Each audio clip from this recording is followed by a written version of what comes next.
Good morning, friends. Today we will be discussing the last part of the chapter of vectors, which is called as applications of vectors. See, the applications of vectors is basically a theoretical concept. In that, we will be having some theorems to prove. मैं पहले theorem की आपको list दिखाता हूँ, क्या prove करना है, बाद में उसे कैसे प्रूव करना है, डायग्रामेटिकली उसके कंसेप्ट्स क्या हैं, वो हम लोग पॉइंट बाय पॉइंट डिस्कस करते जाएंगे. The first theorem that we have to prove is altitudes of a triangle are concurrent. अभी altitudes of a triangle concurrent मतलब क्या, उसका क्या लॉजिक है, उसमें वेक्टर्स कैसे यूज होगा, वो हम लोग पॉइंट बाय पॉइंट डिस्कस करेंगे. तो पहला थ्योरम है altitudes of a triangle are concurrent. Point number second, we have to prove that medians of a triangle are concurrent. Same triangle का. Point number 3, angle bisectors of a triangle are concurrent. And ये जो angle bisector का theorem है, उसमें we have to derive a formula जिसका हम लोग numerical section में यूज करने वाले हैं.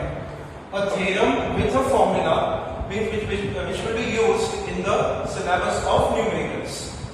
उसके बाद point number 4, we have to prove that the angle subtended by the diameter with a point on the semicircle is a right angle.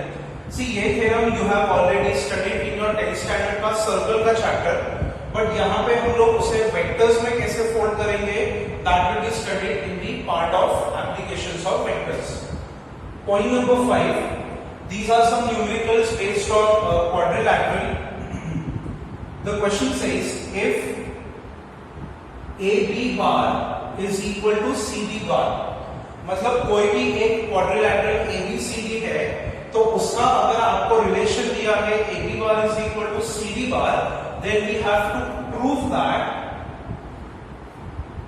quadrilateral is basically a parallelogram. कैसे proof करना है? We go as per the questions. Point number 6. In the syllabus of 10th standard, you might have studied this theorem, which is called as a basic proportionality theorem, जिसे हम लोग BPT theorem बोलते हैं. Theorem क्या है? कि अगर D and E are the midpoints of adjacent sides of a triangle, तो ये जो DE है is parallel to the opposite side मतलब BC, and इसकी जो लेंथ है it is exactly half the length of BC. तो इसे हम लोग वेक्टर्स के फॉर्म में प्रूफ करेंगे using the properties of vector. Point number 7, in the syllabus of trigonometric function last year 11th standard में you had proved this formula, sin of a plus b, इसे हम लोग कंपाउंड एंगल फॉर्मूला बोलते हैं. तो formula was sin a cos b plus cos a sin b. तो ये जो इक्वेशन है, ये जो फॉर्मूला है, उसे हम लोग प्रूफ करेंगे with the help of vectors. See, तो ऐसे बहुत सारे न्यूमेरिकल्स हम लोग वेक्टर्स की मदद से प्रूफ कर सकते हैं, बट हमारे सिलेबस में जो पर्टिकुलरली आस्क्ड रिपीटेड टाइम्स जो क्वेश्चंस है, वो क्वेश्चंस आपको ये पार्ट में दिखाई देंगे.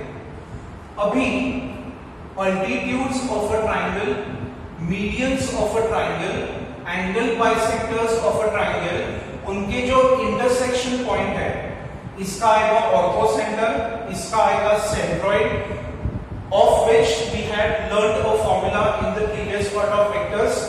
इसका आएगा incenter, जिसका हम लोग formula calculate करेंगे. तो based on these 3 points, और एक पॉइंट बचता है that is circumcenter, जहां पे हम लोग परपेंडिकुलर बाइसेक्टर लेते हैं. तो वो 4 पॉइंट्स को लेके we have a JEE question which will be discussed in the later half of this part. Okay, so basically the chapter of vectors is full of theorems. What we have done is, मैंने ये पूरे chapter के एक theorems जो है उसका एक booklet बनाया है.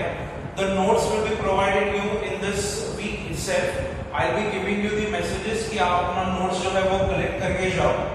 तो ऐसे चैप्टर वाइज मैंने हर एक चैप्टर में जो जो थ्योरम्स अवेलेबल है का एक अलग से बुकलेट बनाया है, because at the end of the year जब आप थ्योरी के पेपर के लिए जाओगे तो वो बुकलेट अगर आप स्टडी करके जाओगे तो आपको जितने भी थ्योरम्स हैं वो आप थ्योरम्स एट अ ग्लांस पढ़ सकते हैं। तो this chapter contains almost 15 theorems और मोर देन दैट, तो वो सारे थ्योरम्स का एक कलेक्शन मैंने वो बुक में बनाया है।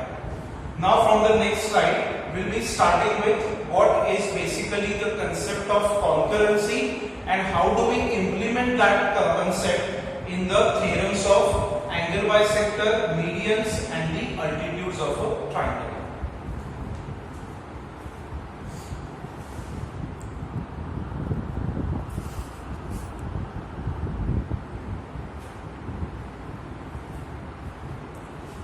Okay. So now to start with the theorem part, पहले I discuss कि concurrency मतलब क्या and उसे हम लोग वेक्टर्स में कैसे प्रूफ करेंगे। तो you might have studied the word concurrency in the chapter of straight lines in your 11th standard syllabus, या फिर आपने 10th standard में भी ये word पढ़ा रहेगा concurrent। Now what does this word mean? When two or more intersecting lines they meet at a common point P, then those lines are called as concurrent lines, and the point at which they meet, that is the point of intersection, is called as the point of concurrency. Definition समझ में आ गई? When two or more intersecting lines, see why did I use the word two or more intersecting? Because अगर कोई भी दो lines intersect करती है तो वो by default concurrent रहते हैं, but अगर ये दोनों के intersection में से if one more line is passing, then we say that the line L3, मतलब अगर मैंने इन दोनों को L1 L2 और इसे L3 अगर डिनोट किया तो line L3 is concurrent with the remaining two lines, that is L1 as well as L2. तो हमें वेक्टर्स के सिलेबस में using the concept of vectors we'll have to prove that the lines are concurrent। और कौन से तीन lines prove करने हैं? तो first one is altitude, then we have medians, then we have angle bisectors in any random order। आपको question paper में सिर्फ इतना ही पूछा जाएगा, by using vectors prove that the altitudes, medians और angle bisectors are concurrent। अगर question में नहीं भी लिखा है कि by using vectors prove करो, तो by default that question will belong to this chapter, क्योंकि हमारे पूरे सिलेबस में, मैथमेटिक्स के पूरे सिलेबस में ये क्वेश्चन जो है वो सिर्फ यही चैप्टर में एग्जिस्ट करेगा। तो डेफिनेशन ऑफ कॉन्करेंसी समझ में आ गई, सिंपल है। अभी ये हम लोग कैसे इंप्लीमेंट करेंगे, just go through this video. I will starting with a simple theorem, that is the median का कंसेप्ट, कि how do we prove that medians of a triangle are concurrent. तो उसके लिए पहले आप यहाँ write theorem prove that the medians are concurrent। आपने देखा रहेगा कि वेक्टर्स का almost every theorem has started with a diagram. तो यहां पे भी हम लोग डायग्राम, सी ये डायग्राम के मार्क्स नहीं है, बट ये डायग्राम हमें सपोर्ट करेगा टू प्रूव दिस थ्योरम। तो my diagram will be a simple triangle, this is A B C। आप हर एक वर्टेक्स का पोजीशन वेक्टर उसके ब्रैकेट में लिख दो, A bar, B bar, C bar. उसके बाद from every vertex you have to draw a median. Now what is a median? A line segment drawn from a vertex which is joining the mid point of the opposite side. मतलब ये जो D point है, D bar, that is the midpoint of DC। So if this is a midpoint, I'll just show the equal symbols। बाद में from B this is E bar. These two are equal, and from C, a line passing through the intersection of the previous two medians as F bar, and this is the midpoint.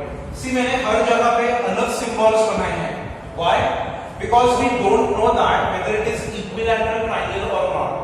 अगर ये equilateral है, तो ये midpoints जो है, उनके coordinates अलग-अलग रहेंगे, but ये जो length है, वो सारे same रहेंगे. But since this is any random triangle, तो ये दो sections equal है, but not necessary that this section will be equal to the adjacent side का section. तो मैंने हर एक के लिए एक अलग सिंबल यूज किया है. D, E, F, AD, BE and CF. These are the medians of that respective triangle. अभी अगर मुझे ये प्रूफ करना है कि ये तीनों line segments they are passing through a common point, तो पहले I'll write the point as G. Why do we take that point as G? Because we have already studied in the chapter of vectors कि the intersection of medians is called as centroid, and centroid is always denoted by a letter G. तो यहाँ पे bracket में I'll write its position vector. Now how do we prove that the lines are congruent?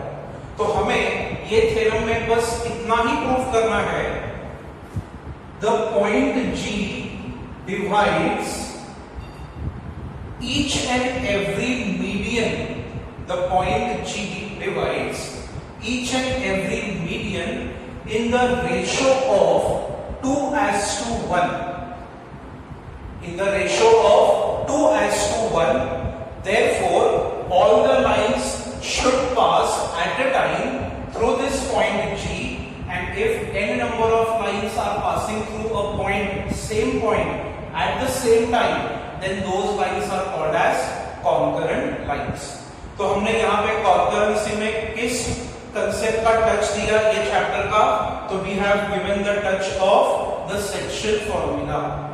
अगर कोई भी तीन lines या फिर उससे ज्यादा एट अ मोमेंट एक ही पॉइंट से पास करते हैं, तो वो पॉइंट वो लाइन सेगमेंट्स को in a common ratio, in a constant ratio divide करेगा, and that property is also called as the concept of concurrency.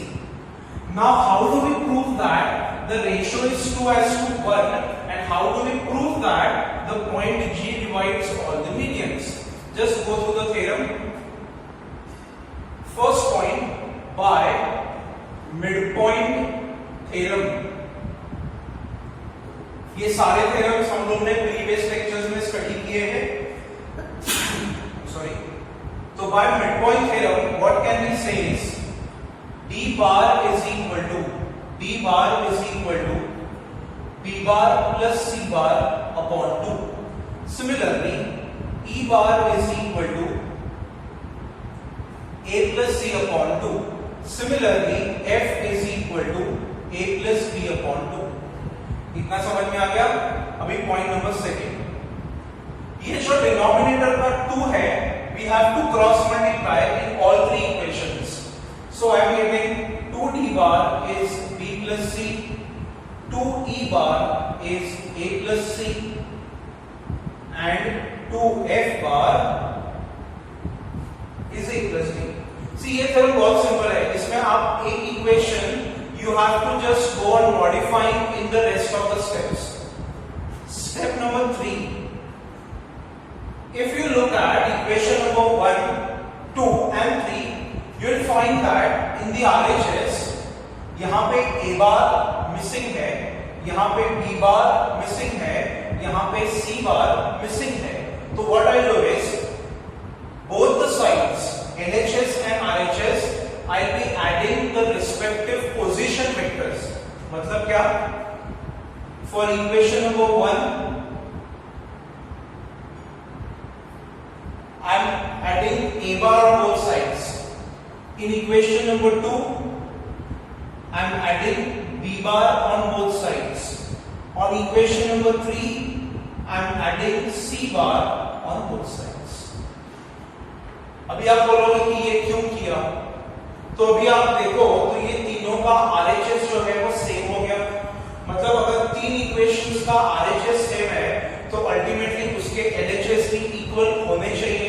तो यहां पे point number 4, I compare these 2D plus A, 2E plus B, 2F plus C is equal to A plus B plus C. समझ में आ गया? Three RHS are equal, so we can compare their respective LHS. Now, this part is equal to this.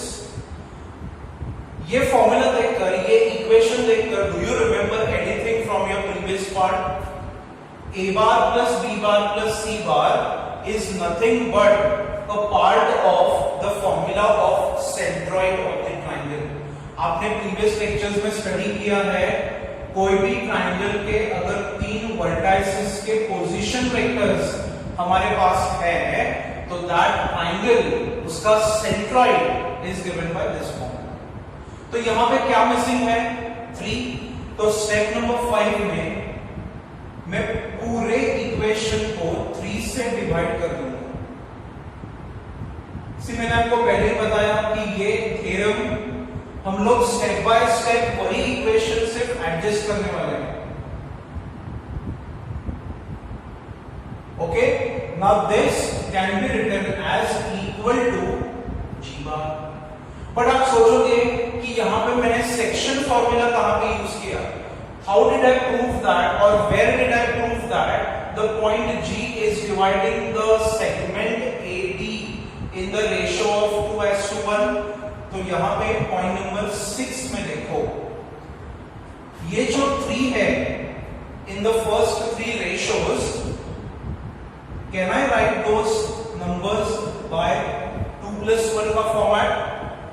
3 मतलब 2+1 is equal to 2+1, बाद में same 2F bar plus C bar upon 2+1 is equal to G bar. And this equation is nothing but your section formula. कैसे? तो यहां पे मैं आपको rough में दिखाता हूं। कोई भी एक मीडियन ले लो, मान लो अगर AD ये मीडियन मैंने लिया है, मैंने इसको यहां पे साइड में सेपरेटली ऐसे ड्रॉ कर दिया। ये पॉइंट आ गया G, दिस इज A बार, ये G बार, D बार, और मान लो कि ये रेशियो है m/n, 2:1 छोड़ दो, m/n। तो how do we write the section formula internal division वाला? md bar plus na bar divided by m plus n. So now if you compare this equation with this, do you find m is equal to 2, d bar coefficient? Do you find n is equal to 1, a bar coefficient? मतलब ये क्या prove हुआ?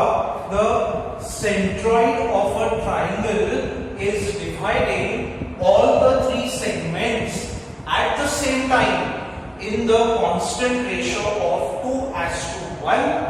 Therefore, the medians of a triangle are passing through the centroid of the triangle. And जब कोई भी 3 lines एक ही point में से पास करते हैं तो those lines will be called as concurrent lines. तो यहां पे जब आप कंक्लूजन लिखोगे तो कंक्लूजन कैसे लिखना है? Since G divides all 3 medians in a ratio of 2:1, simultaneously ये वर्ड लिख दो, एट द सेम टाइम ये वर्ड लिख दो, कुछ भी चलेगा। Simultaneously, if you don't know the spelling of simultaneously तो एट द सेम टाइम लिखोगे तो भी चलेगा। तो since G divides all the 3 medians in a ratio of 2:1 simultaneously, medians are concurrent. क्योंकि अगर एक पॉइंट तीनों लाइन सेगमेंट को at the same time divide करता है तो वो तीनों लाइंस वही पॉइंट में से कंपल्सरीली पास होने चाहिए। ये प्रॉपर्टी को कोई भी प्रूफ की जरूरत नहीं है, it is just a common sense का प्रॉपर्टी।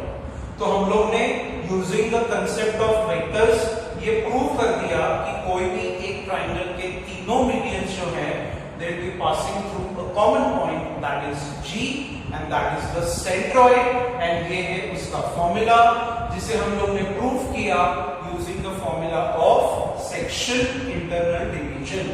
तो अगर आपको ये पार्ट स्टडी करना है एप्लीकेशंस का, तो आपका वेक्टर्स का प्रीवियस पार्ट जो है वो सारा का सारा अच्छे से स्टडी होना चाहिए। अभी नेक्स्ट दो स्लाइड्स सी हम लोग टोटल जो 7 थ्योरम्स है उसमें से वो थ्योरम्स को हम लोग 2 डेज में डिवाइड करेंगे। आज will have 3 theorems, tomorrow will be having 3 theorems, so it will be easy for you to digest those, understand those, practice those, and you can write those theorems in your notebooks. Okay,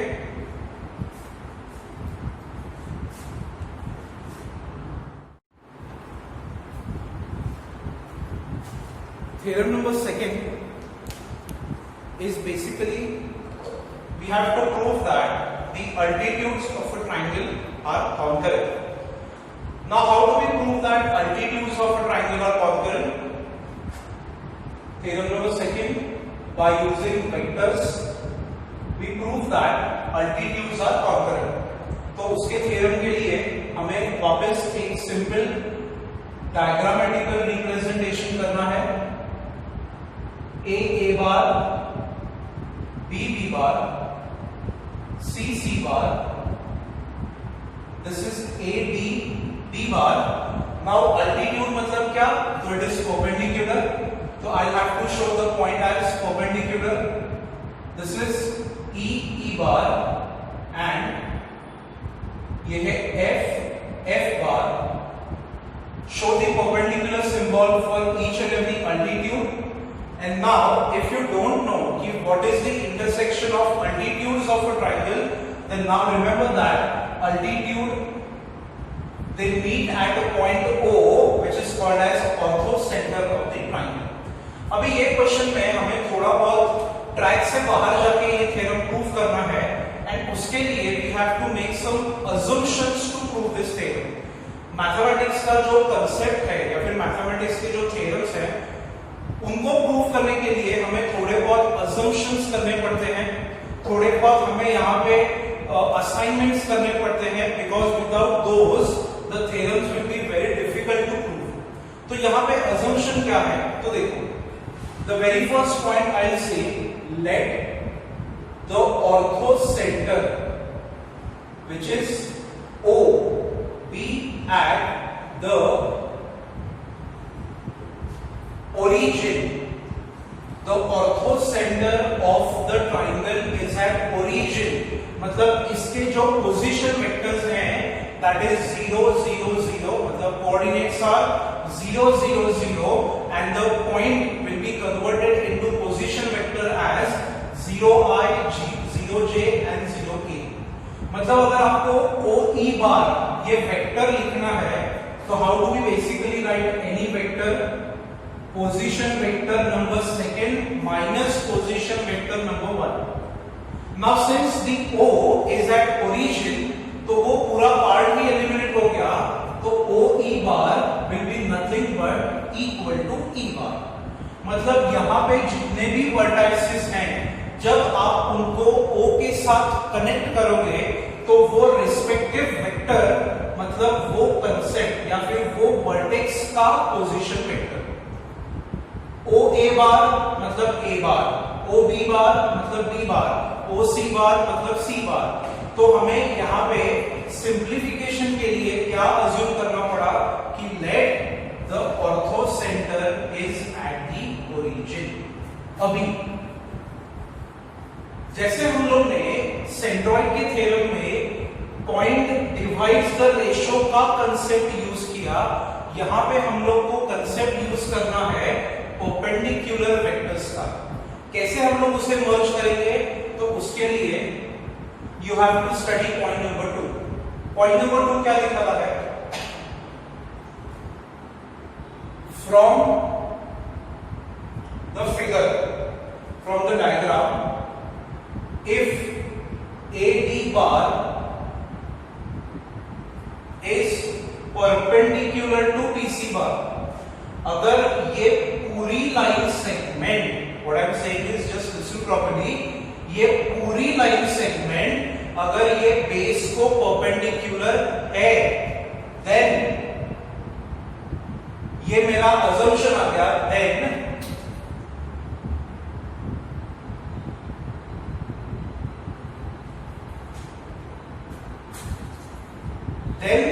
OA बार मतलब क्या, ये पूरे line segment का एक छोटा सा section भी ये बेस को क्या होना चाहिए, परपेंडिकुलर। समझ में आ रहा है? What did I say just now? If AD bar is perpendicular to the base BC bar, then this section OA will also be perpendicular to the base. This is my assumption and this is what is given to me. Similarly, अगर BE bar is perpendicular to AC bar, BE bar is perpendicular to AC bar, so what we are supposed to assume is, then क्या लिखेंगे हम लोग, OB bar is perpendicular to AC bar, मतलब ये पूरा part अगर इसको perpendicular है तो वो पार्ट का छोटा सा सेक्शन ये वाला ये भी इसको परपेंडिकुलर है, ऐसे हम लोग ने मान लिया। यहाँ पे अजम्पशन का ही काम है, अगर आप अजम्पशन नहीं करोगे तो ये थ्योरम्स आपको कभी भी नहीं समझ में आएंगे। So have you understood these 2 points? अब इसके आगे क्या करना है, then if CF bar is perpendicular to AB bar, ये वाला CF bar is perpendicular to AB bar, then prove that, क्या प्रूफ करेंगे हम लोग, OC bar is perpendicular to AB bar, then OC bar is perpendicular to AB bar। तो अगर हम लोग ने ये प्रूफ किया तो इसमें कॉन्करेंसी का कंसेप्ट कहां पे आया, तो this line is passing through O, इसे हम लोग एक्सटेंड करेंगे तो वो B तक जाएगा। This line is also passing through O, तो उसे हम लोग जब एक्सटेंड करेंगे तो it will reach the point E। तो सिमिलरली अगर this line is perpendicular to this, मतलब it is passing through O, and if I extend that till F, तो ये तीनों लाइंस जो हैं वो एक कॉमन पॉइंट में से जा रहे हैं, and that common point is nothing but the ortho center of the triangle. So using the concept of perpendicular vectors, we have to prove that the altitudes, the heights are congruent of any given triangle। फिर वो triangle आपका acute है, obtuse है, right angle है, equilateral है, कोई भी हो, they will be definitely passing through the ortho center of the triangle। हमारे JEE के सिलेबस में ये ऑर्थो सेंटर निकालने के लिए एक फॉर्मूला भी है, that will be completely discussed in the JEE part, but उसका थोड़ा सा एक कंसेप्ट आपके नए सिलेबस के मिसलेनियस पार्ट में दिया है, तो आपको वहां पे भी वो सूट करेगा, आपको वहां पे भी वो कंसेप्ट हेल्प करेगा। अभी अगर मुझे ये परपेंडिकुलर प्रूफ करना है तो मुझे क्या प्रूफ करना है, दैट इज ये दोनों वेक्टर्स का डॉट प्रोडक्ट कितना आना चाहिए, 0। सही बात है?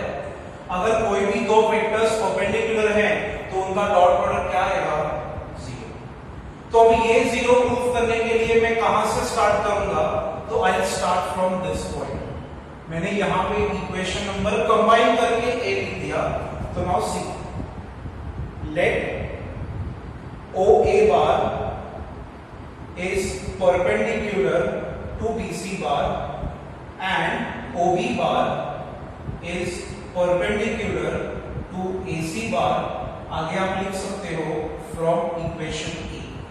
तो अगर ये दो वेक्टर्स परपेंडिकुलर हैं तो व्हाट डू आई से, ये दोनों का dot product 0। Now how do I right OA bar? OA bar is A bar minus O bar, but since O is at origin, वो तो 0 0 0 हो गया, तो OA bar कैसे लिखेंगे हम लोग? सिर्फ A bar। समझ में आ रहा है? Dot. How do we write BC bar? C bar minus B bar, and that number is equal to 0। इतना समझ में आ गया? अब ये इक्वेशन आप एक्सपांड करो, minus, let this is our equation number B।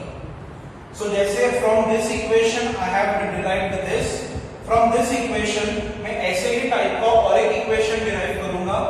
So I write over here similarly OB bar dot AC bar equal to 0। तो OB bar मतलब B bar dot C minus A equal to 0, expand the equation, minus 0। This is my equation number 3। Now subtract equation B and C। तो अगर मैंने ये equation को ये equation से subtract कर दिया तो what do I get is A bar dot C bar। सी ये minus A bar dot B bar है और ये माइनस माइनस प्लस हो जाएगा, तो वो कैंसिल हो गए। तो बचा क्या मेरे पास? 0। समझ में आ रहा है? अभी C bar को ले लो कॉमन, तो ब्रैकेट में आया A bar minus B bar, but what can be C bar written as OC bar? जैसे OA bar मतलब A bar, OB bar मतलब B bar, तो C bar मतलब OC bar dot what is A bar minus B bar? BA bar 0। and now OC bar dot BA bar, BA bar को आप minus of AB bar लिख सकते हो, and minus sign जो है वो यहाँ पे डिवाइड हो जाएगी, तो यहाँ पे I say dot AB bar is equal to 0। Minus sign मैंने डिवाइड कर दी, उसके पहले यहाँ पे रीजन लिखना पड़ेगा, BA bar is negative of AB bar। तो what do I get? OC dot AB is 0, and if two vector का dot product ये 0 है तो they both are perpendicular, and that is what we had to prove। तो मैंने क्या prove किया कि अगर ये तीनों अल्टीट्यूड्स एक परपेंडिकुलर का फॉर्म है, ये तीनों लाइन सेगमेंट्स ये ट्रायंगल्स के अल्टीट्यूड्स है, तो why they are passing through the same point? Because वो अल्टीट्यूड पे मैंने अगर कोई भी एक रैंडम पॉइंट लिया, कहां पे? यहाँ पे, यहाँ पे, यहाँ पे, यहाँ पे, तो ये सेक्शन ये बेस को भी परपेंडिकुलर है, और वो कब पॉसिबल है? जब ये बेस का ये सेक्शन का पार्ट हम लोग एक्सटेंड करेंगे आगे तक, तब जाके वो परपेंडिकुलर दिखाएगा, और वो एक्सटेंशन जब होगा तब वो सेक्शन कहां से पास होगा? Through the point O, and when these three lines are passing commonly from a point O, the lines are said to be concurrent lines। तो ये थ्योरम थोड़ा ऐसा ऊपर से जाएगा, थोड़ा इसमें आपको कंसेप्चुअली परपेंडिकुलर का फॉर्म यूज करना है, तो पहले आप ये पूरा वीडियो एक बार देख लो। मीडियंस पर सिंपल है, बट अल्टीट्यूड्स में थोड़ा आपको डाइसीनेस फील होगा, तो पहले ये वीडियो एक बार देख लो पूरा, बाद में जैसे आपको सूट करे आप वैसे उसके नोट्स बनाओ, एंड ये थ्योरम जो है वो कंप्लीट करो।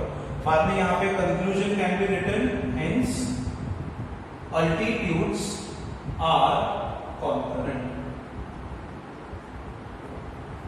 Okay, so these two theorems simple है, फर्स्ट वाला तो बहुत ही सिंपल है, सेकंड में आपको थोड़ा you have to scratch your heads, but both theorems are very very simple and इनके जो रिस्पेक्टिव इंटरसेक्शन पॉइंट्स के जो फॉर्मूलेज हैं वो मैं आपको ऑलरेडी एक सिखा चुका हूं, मीडियंस का, ऑर्थोसेंटर का मैं आपको when I start the JW part of this chapter तब I will teach.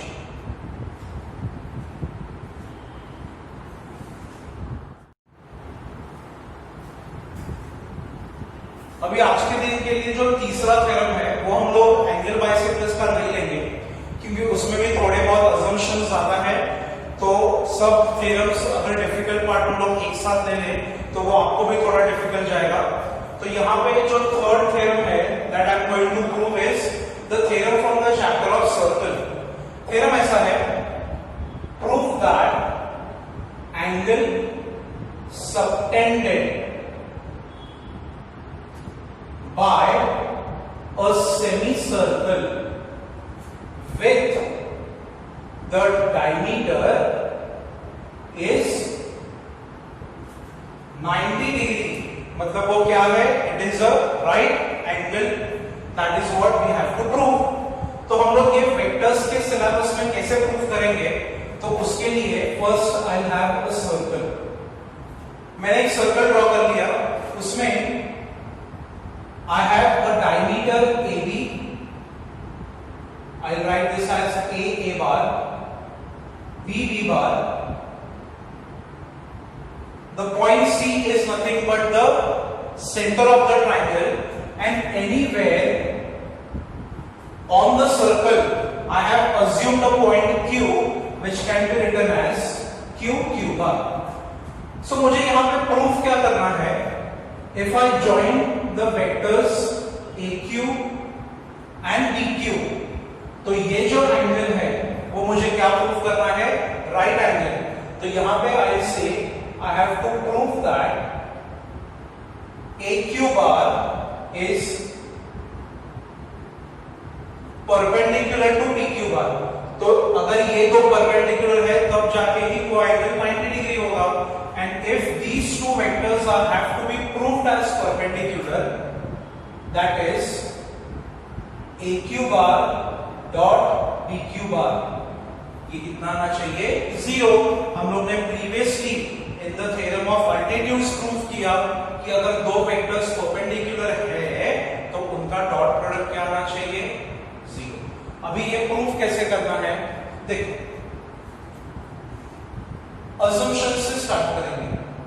Late CA bar is equal to R bar, bracket में I write radius CA bar equal to R bar. तो अगर CA bar equal to R bar है तो can you guys tell me what is CB bar. आप सोचोगे कि ये भी रेडियस है तो उसे भी हम लोग R बार लेंगे, no, this vector is minus R bar. Why? Because CA and CB they are opposite vectors, तो opposite vectors are always negative. CQ, इसको भी अगर आप देखो तो आप सोचोगे अरे ये भी रेडियस है बट ना ये तो ऑपोजिट है, तो उसे हम लोग क्या लिखेंगे, तो I assume the vector CQ bar as any vector A bar. But इसके नीचे अभी जो मैं लिखूंगा वो बहुत ज्यादा इंपॉर्टेंट है, therefore magnitude of A bar is magnitude of B bar is equal to radius.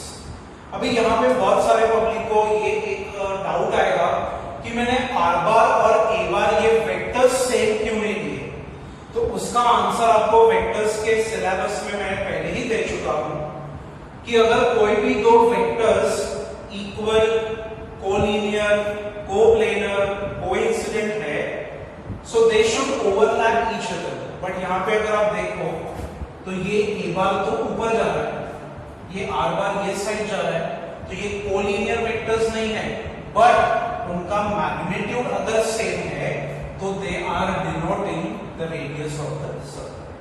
तो आप गलत अजम्पशन करोगे तो आपके दिमाग में गलत सारी चीजें आएंगे and then you will not be able to prove this table. अभी कैसे प्रूव करना है देखो, इन ट्राइंगल, ये वाला ट्राइंगल लेंगे हम लोग,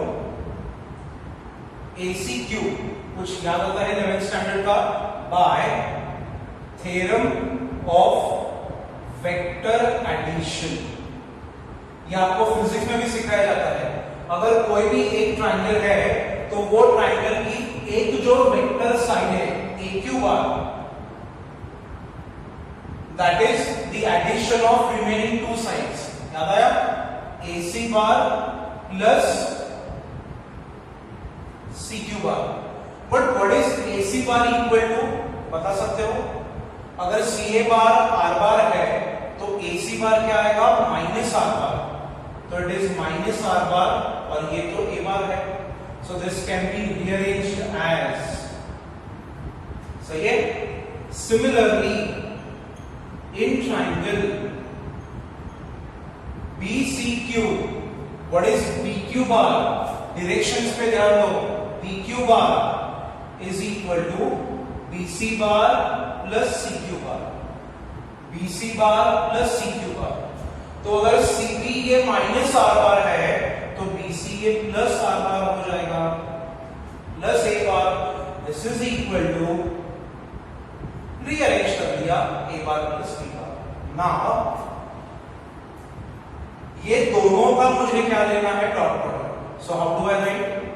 AQ dot BQ is equal to, now AQ dot BQ मतलब इसका और इसका डॉट प्रोडक्ट, तो it is A bar minus R bar, A bar plus R bar.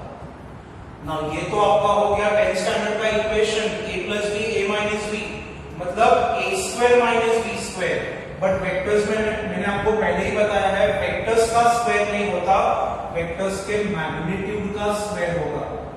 तो मैग्नीट्यूड ऑफ A बार का square minus magnitude of R बार का square.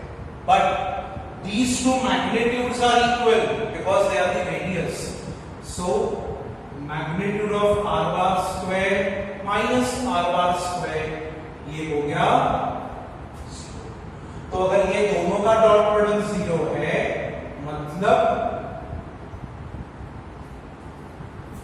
ये perpendicular, and if these are perpendicular therefore AQB is 90. Angle subtended by a semicircle with the diameter is always a 90 degree. यहां पे आप लिख सकते हो hence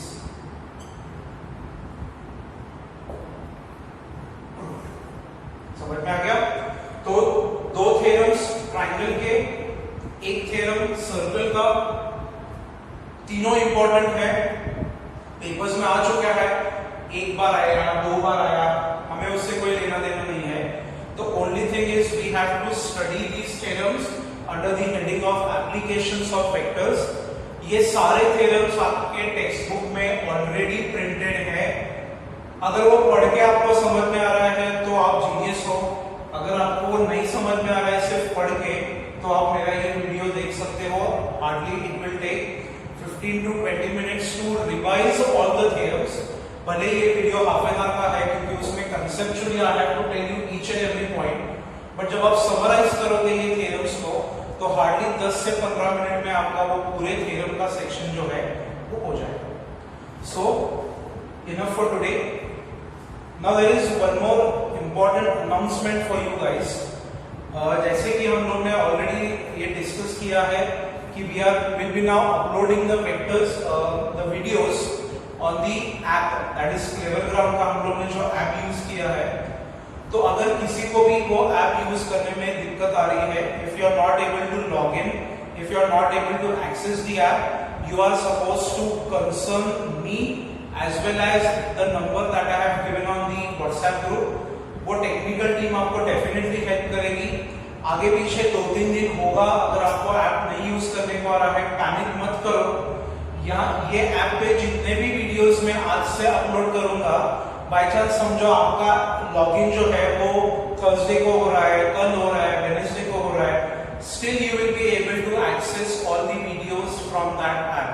तो कोई भी कंटेंट डिलीट नहीं होगा, कोई भी कंटेंट वहां से आपको कभी भी in case if you are not able to log in today, tomorrow, day after, you can use that. Second point, आज से I'll be uploading assignments submission के लिए, होमवर्क के लिए एंड डेली या फिर अल्टरनेटली मैं एमसीक्यू का, जैसे मैंने डेमो क्विज आपको बेसिक्स ऑफ मैथमेटिक्स दिया था, 3-4 students have at least solve that.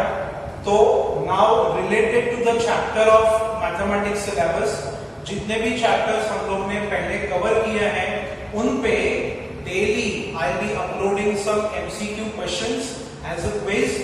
Half an hour का क्विज रहेगा, तो वो एमसीक्यूज आपको सॉल्व करने हैं और जो एमसीक्यूज आपको नहीं आते उनका आप एक नोट बना लो and if possible you can come to the class and आपके जो भी डाउट्स है वो क्लियर कर दो.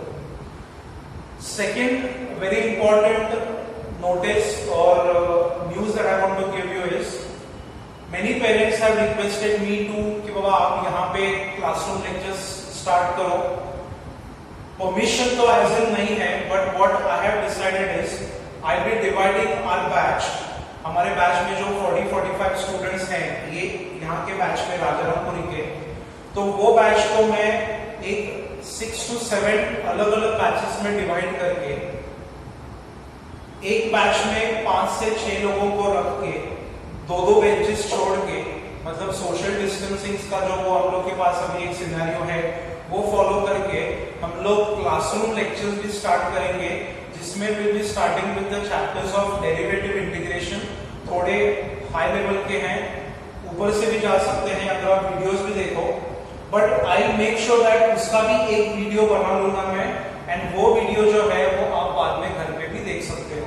तो यू विल गेट डबल, क्या बोलते हैं उसको हम लोग, आपका डबल रिवीजन हो जाएगा यहाँ पे भी और यहाँ पे भी, क्लासरूम में भी एंड रिकॉर्डेड में भी. तो वो क्या बैचेस है वो आई विल डिसाइड. आप ग्रुपिज्म करके मत आओ, क्योंकि बाद में इफ यू ग्रुप योर, अगर आप खुद से ग्रुप करते हो तो आप उसमें ज्यादा टाइम पास करते हो. So I don't want that. And these lectures will be such managed कि आपका कोई भी फिजिक्स, केमिस्ट्री, XYZ जो भी, many students are going for NATA lectures also, NID की क्लासेस चालू है, तो कुछ भी क्लैश नहीं होगा. But now you have to make this point clear, sincerely you have to do this, because still August September I won't be seeing your faces अगर हम लोग ऐसे ही कंटिन्यू करेंगे. तो वो सेशन में आपके डाउट्स भी क्लियर हो जाएंगे, वो सेशन में आप फेस टू फेस लेक्चर्स देख पाओगे and then will be accordingly getting familiar with